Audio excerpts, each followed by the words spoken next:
Olá, meus amigos e minhas amigas, tudo bem? Sejam muito bem-vindos ao Arena de hoje. Nós estamos numa série sobre os 10 mandamentos e hoje vamos falar sobre o primeiro mandamento. Os dois programas anteriores nós tivemos a base para entender, a partir de agora, cada mandamento. Seja muito bem-vindo e que Deus abençoe a você, a sua casa e a sua família.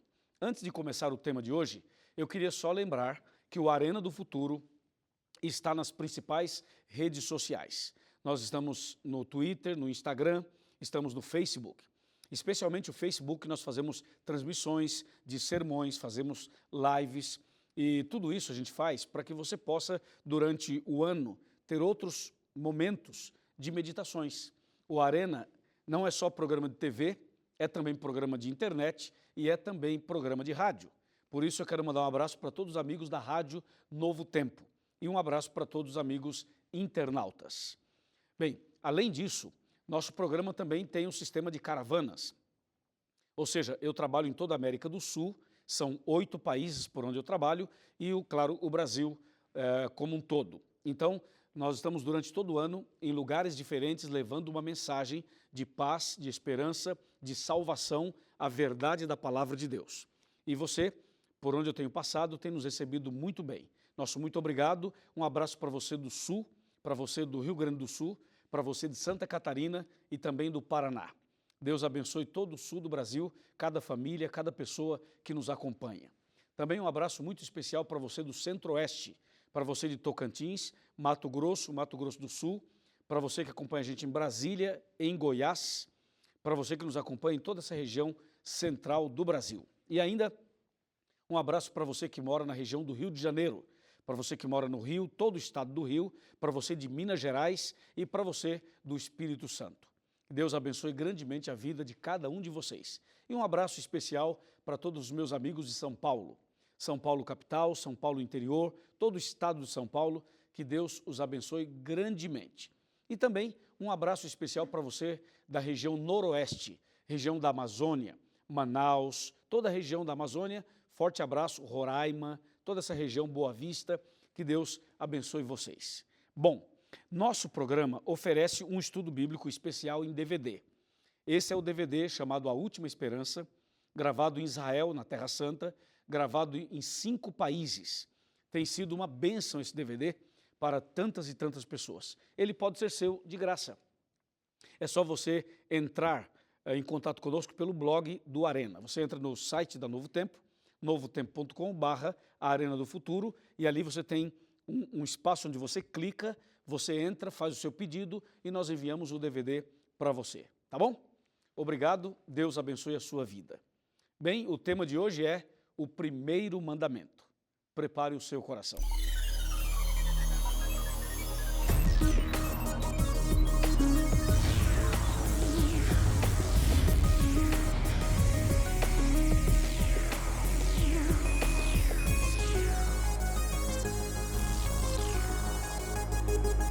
Ok, já estamos aqui preparados com a Bíblia nas mãos para o nosso tema de hoje. Bem, vamos analisar o primeiro mandamento e queremos analisá-lo de uma maneira calma, tranquila, para que você compreenda definitivamente que mensagem Deus tem para cada um de nós quando Ele nos apresenta o primeiro mandamento. E para isso eu quero convidá-lo a abrir sua Bíblia comigo no livro de Êxodo. Êxodo capítulo 20. Esse capítulo é o capítulo onde estão os 10 mandamentos. Êxodo capítulo 20, nós vamos ler os versos 1, 2 e 3. Diz assim: Então falou Deus todas essas palavras. Eu sou o Senhor teu Deus, que te tirei da terra do Egito, da casa da servidão. Não terás outros deuses diante de mim. Até aqui.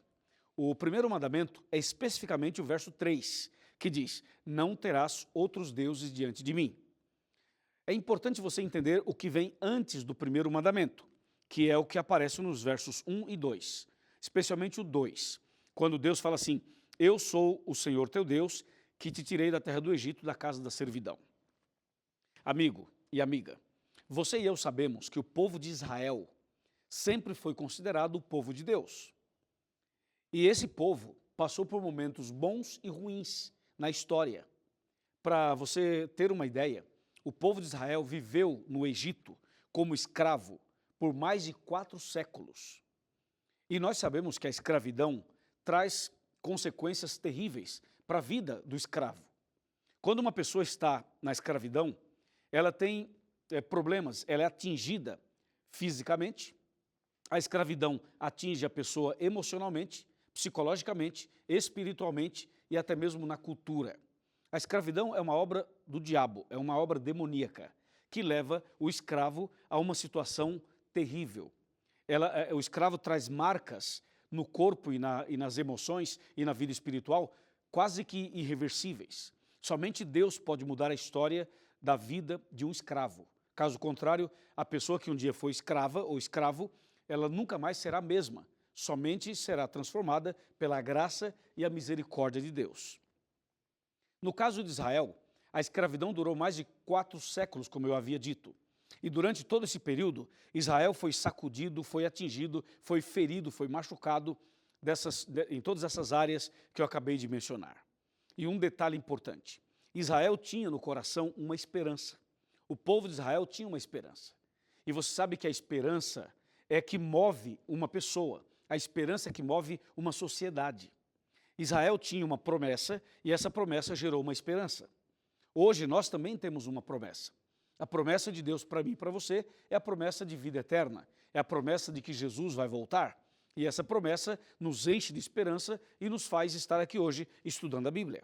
Tá certo? Então Israel vivia como escravo, mas tinha uma promessa de que viria o libertador.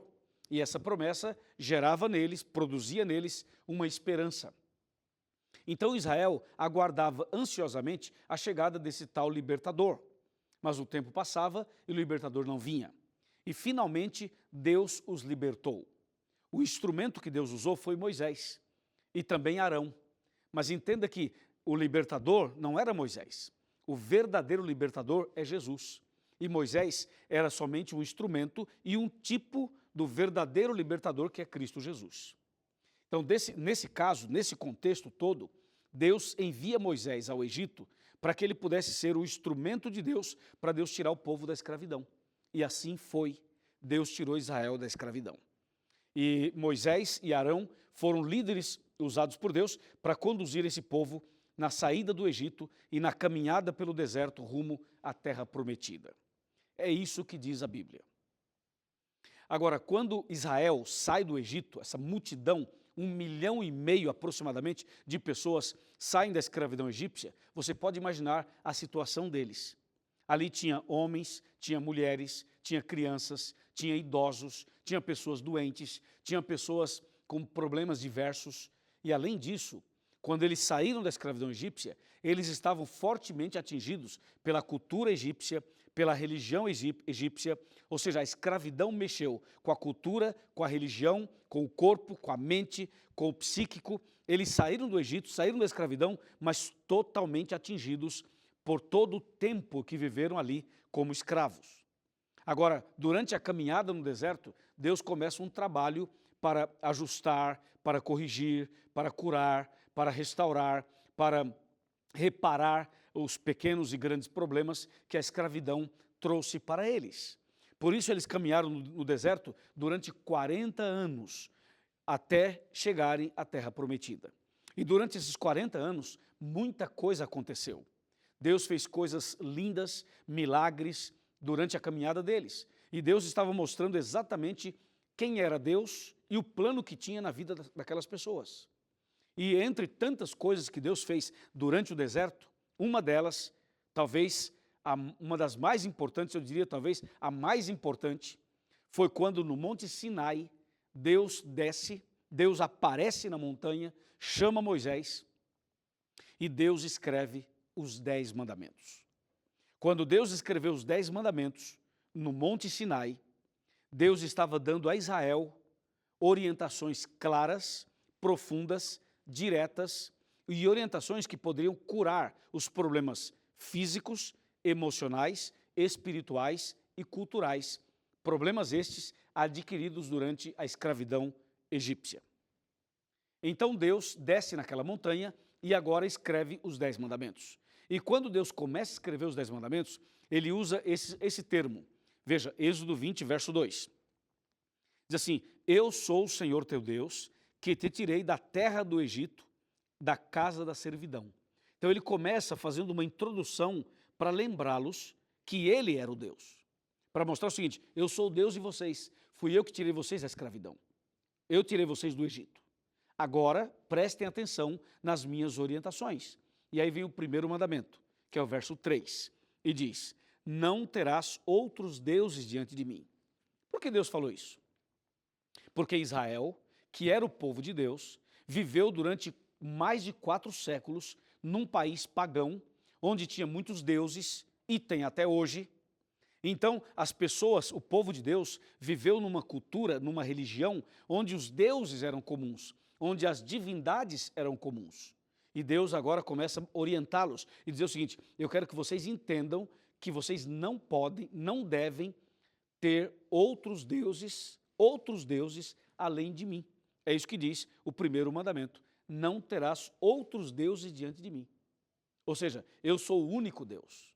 E por que Deus fala assim? Uma vez eu estava conversando com uma pessoa e a pessoa disse: pastor, você não acha que é uma expressão egoísta Deus querer só para ele? E a resposta que eu dei para aquela pessoa, eu vou dar para você. Não é uma frase egoísta, não é um mandamento egoísta, jamais. Quando Deus diz: não terás outros deuses diante de mim, isso é um princípio, não apenas um princípio divino, é um princípio para a vida, é um princípio universal. Você sabe que nós não podemos servir a 2 senhores. Nós não podemos servir a 2 pessoas. Resumindo, você não pode estar em 2 lugares ao mesmo tempo. Eu não posso estar aqui no estúdio e ao mesmo tempo estar em outro lugar. Logo, eu não posso ter 2 mulheres. Você não pode ter 2 mulheres ou 2 homens. Bom, se você diz: não, mas eu quero ter. Ok, nesse sentido você é livre para ter. Só que tem um problema. Se você tiver 2 mulheres ou 2 maridos, você não será feliz, porque é impossível ser feliz tentando agradar a 2 pessoas, a 2 maridos, a 2 esposas. Então Deus sabe que uma pessoa não pode ser feliz tendo outros deuses além dele. Esse é um princípio. E tem um segundo princípio: só existe um Deus verdadeiro, os outros são falsos. Os deuses que existem no mundo, as divindades que existem no mundo, elas não são verdadeiras. Muitas delas são tipo monstros, cobra, vaca, entendeu? Tem animais, tem alguns deuses que têm 7 cabeças, tem 10 chifres, tem umas coisas estranhas. Então veja, se você vai para o mundo hindu, por exemplo, você vai ver um monte de divindades. Se você vai para o outro mundo religioso, vai ver um monte de divindades. A Bíblia é clara, só existe um Deus, só um, e esse Deus é o Criador dos céus e da terra. Todas as vezes que alguém tenta, ou que alguém tentar, servir a outro Deus, além do Criador, essa pessoa não será feliz. Ela estará entrando por um caminho estranho, contrário, perigoso, e que vai levar essa pessoa a uma vida infeliz e a uma vida de derrotas. E como Deus, o Todo-Poderoso, é o único Deus, ama você e ama a mim, ele dá o primeiro mandamento. E com esse primeiro mandamento, ele corrige um problema que Israel teve, ou que Israel, de alguma maneira, recebeu influência durante a escravidão. Porque no Egito haviam vários deuses. E agora Deus fala para eles: não terás outros deuses diante de mim. Então Deus está corrigindo um problema que afetou a vida deles durante a escravidão. Mas não era só para Israel isso daí. Não era só para aquele povo que saiu da escravidão egípcia. Esse mandamento é também para mim e é também para você. Nos dias de hoje, existem muitos deuses. Claro, são diferentes dos deuses egípcios, mas existem. Por exemplo, hoje, o dinheiro, que é uma bênção para todos nós, pode se tornar um deus. Entendeu? Quando a pessoa está obcecada pelo dinheiro, e tudo que ela faz é pelo dinheiro, o dinheiro o tempo todo, essa pessoa provavelmente não terá tempo para ler a Bíblia, para orar, para ir à igreja, para servir ao próximo, para ajudar quem precisa, para apoiar uma pessoa carente. Então, o Deus dela é o dinheiro. Então o primeiro mandamento fala assim, não terás outros deuses diante de mim. Às vezes, o Deus da pessoa é o trabalho. Às vezes a pessoa trabalha excessivamente, como um camelo, como um louco, a fim de conquistar coisas, e no final deixa a família, deixa os amigos, deixa a religião, deixa a comunhão com Deus, deixa a igreja, não tem tempo para a Bíblia. Então, o trabalho tornou-se um Deus para ela. Às vezes, o Deus da pessoa é o próprio corpo. Nós vivemos numa sociedade onde as pessoas estão obcecadas pelo corpo. É pelo corpo. E às vezes, a pessoa exagera, ela vai ao extremo. E isso é muito perigoso. Você olha hoje, por exemplo, para as academias e vê as academias lotadas. Está bem, academia é uma coisa boa, cuidar da saúde é fundamental, todos nós precisamos fazer exercícios físicos. E a igreja adventista é uma igreja que apoia e defende a saúde, o cuidado com a saúde. Mas cuidado, porque algumas pessoas estão indo para um caminho em que o culto ao corpo acabou se destacando. E a pessoa, ela é escrava de si própria. Então, muitas vezes, o corpo, o exagero do cuidado pelo corpo, acaba sendo um ponto de culto e acaba sendo uma quebra do primeiro mandamento. Existem outros deuses, deuses de madeira, deuses de pedra, deuses de bronze, de ouro, há muita coisa por aí. E Deus está dizendo o seguinte, não terás outros deuses diante de mim. Entendeu? Quando que um objeto, ou uma pessoa, ou uma coisa, se torna um Deus para a pessoa? Esse objeto ou essa coisa se torna um Deus quando aquela coisa, aquele objeto, aquela pessoa está tomando o lugar de Deus. Nós devemos amar as pessoas, devemos trabalhar, devemos lutar por conquistar coisas, devemos desenvolver nossas atividades normais. Só que, atenção, nada nem ninguém deve ocupar o lugar de Deus. Deus deve ser soberano, deve estar em primeiro lugar, Deus deve estar acima de tudo e de todos. Mesmo que uma coisa boa esteja ocupando o primeiro lugar do teu coração, mesmo sendo uma coisa boa, ainda assim é errado. Porque o que Deus ensina na Bíblia é o princípio da felicidade. E o primeiro princípio da felicidade é a obediência ao primeiro mandamento. Se você quiser ser uma pessoa feliz, é preciso seguir o primeiro mandamento. É preciso cuidar, prestar atenção neste mandamento. Entendeu? Caso contrário, você vai continuar vivendo como escravo. Caso contrário, você vai continuar vivendo no contexto egípcio, como Israel viveu. Veja que Deus tirou Israel do Egito e agora começa a corrigir a rota. Começa a burilar o caráter deles. Começa a prepará-los. E para que Deus estava preparando Israel? Para entrar na terra prometida. Entendeu? Então, não ter outros deuses diante do Deus verdadeiro é ou faz parte do preparo para entrar no céu. Para entrar no céu. Você quer entrar no céu? Claro que quer. Eu também quero. Todos nós queremos. Só que muitas vezes a gente acaba tentando servir a dois senhores. Quantas vezes as pessoas estão na igreja e ao mesmo tempo estão no mundanismo?